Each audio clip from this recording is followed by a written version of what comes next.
Hello all, welcome to the confusing terms of biology part 2. In this video, I have come up with 3 pairs of confusing terms in nervous system and reproductive system. Now I am going to explain them. The first pair is Corpus Callosum and Corpora quadrigemina.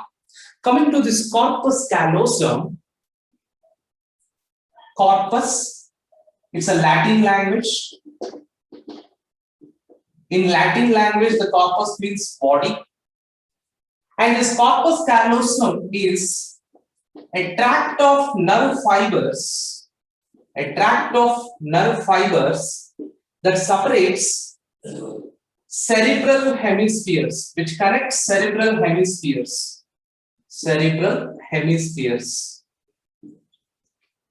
So we have a forebrain, midbrain, hindbrain. The brain is divided into 3 components. And in that forebrain, cerebrum, and the cerebrum consisting of 2 hemispheres, they are called cerebral hemispheres, right and left, respectively. And these 2 cerebral hemispheres are separated, connected by this corpus callosum, and it is a tract of nerve fibers, And coming to Corpora quadrigemina. This Corpora quadrigemina we can find in midbrain. In the midbrain, we can find this. Corpora is a plural form of the corpus. Corpus means body, corpora means more than one. So this quadri means 4. Lobes, zemina means lobes. So these are 4 colliculi. Out of these, 2 are superior and 2 are inferior, and these 4 lobes, colliculi, located on the posterior surface of the midbrain. And they mainly involves in, because they are optic means related to eyes, so they are involving in vision, perception of vision. So that's all about the first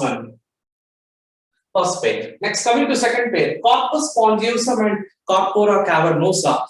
These 2, Corpus spongiosum and Corpora cavernosa, these 2 are erectile tissues which are present around the urethra in the male reproductive system.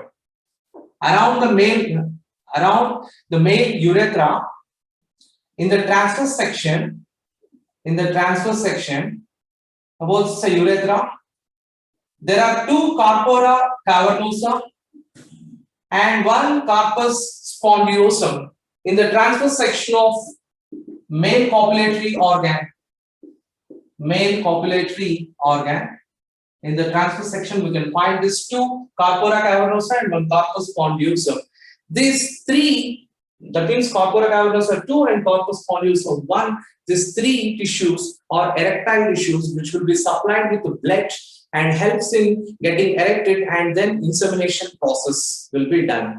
So that is the importance of these 2 tissues, erectile tissues.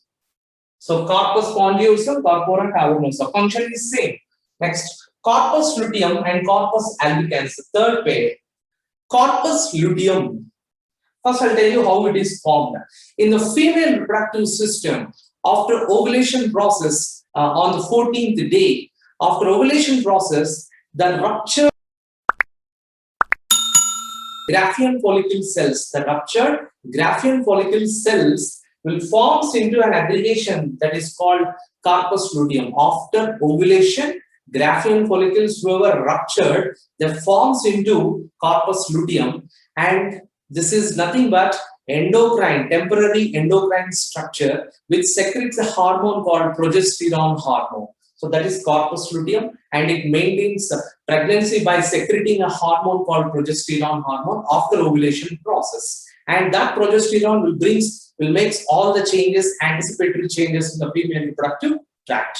So coming to Corpus albicans, this Corpus albicans will be a whitish, that means a colorless mass which is formed in the absence of fertilization by the degeneration of corpus luteum. If corpus luteum is going to be degenerates, that will forms corpus albicans. In the absence of fertilization is going to happen. This is a degenerated corpus luteum, corpus albicans, colorless, whitish, and no endocrine function. This is just degenerated mass. So this is all about the words related to terms related to corpora and corpus. So hope you understood all. Thank you very much.